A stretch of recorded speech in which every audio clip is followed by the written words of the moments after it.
Hello, good morning po mga kabukid. Narito ulit tayo, panibagong preparation tayo dito sa pinagtaniman natin ng pipino. Inalis na nga natin, ngayon ay papalitan natin ng panibagong tanim. Etong tudling na ito ay hindi maganda yung nabili natin dito na plastic mulch, kaya mabilis siyang nasira. Lalagyan natin ulit ito panibago. Dito sa kabila okay na yan. Dahil yan quality yung nabili nating plastic mulch, huli na natin nabili yan. So ito, panibago ito. Lalagyan natin to ng plastic mulch. Itong nag-iisang tudling. So mamaya papakita ko sa inyo.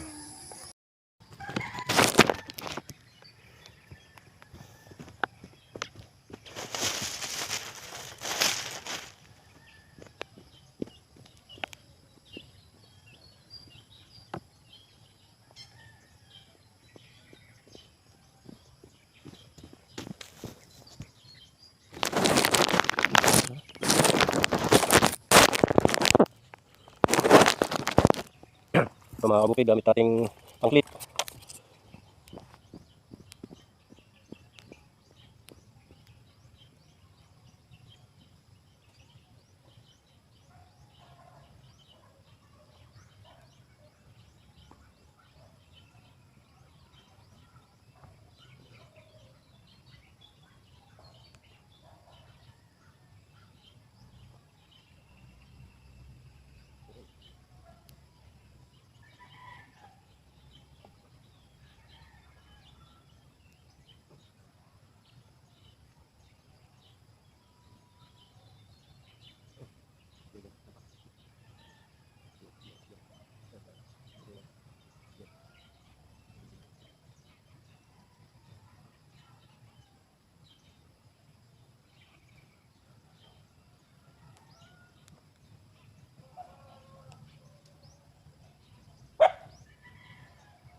So ito mga kabukid, para malinis yung pagkakabit natin.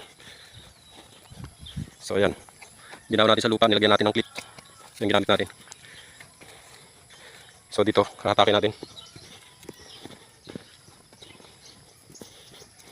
Nabili nga natin sa online 10 meters lang. Dahil isang tudling lang, hindi tayo bumili ng isang rolyo.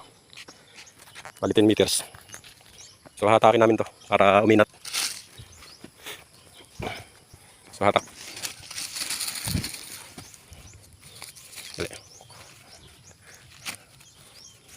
Yan. Para magandang pagkakabit, matibay. Ayoko kasi yung tatabunan lang ng lupa. Pangit. Pangit ang kalalabasan ng pagkakabit. Dapat iklipan natin para matibay sa hangin. So kakabit muna namin to mga kabukid. I-clip mo dyan, Ki. So ito na nga mga kabukid. May kabit na natin Medyo kinapos nga dahil 20 meters yung ating order sa Shopee. So tinatabunan lang yung gilid para kahit tumangin hindi siya lilipa rin. So naklipan natin yan kaya matibay yan, hindi basta-basta. Kinapos siya ng kaunti, hindi umabot dito sa poste. Kaunting-kaunti lang.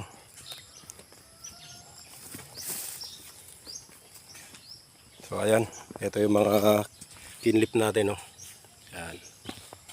Yan. Humangin man siya, hindi siya basta-basta tutuklap. So ayan, ayan ang pagkakabit natin ng plastic mulch. So malinis siyang tingnan. Gaya nito. Ito hindi natin natabunan, clip lang ang humahawak diyan. Clip. Yan. Nagbiyak tayo ng kawayan, ginawa nating clip. So dito, nagkaroon ng dugtong kasi nga order natin ay 20 meters. Ang ginawa nung seller 10 meters, kaya karoon tayo ng dugtong dito. Yan. So ito tatabunan natin to para matibay. So yan lang ang update namin mga kabukid. Maraming salamat sa panonood. God bless. Magandang morning.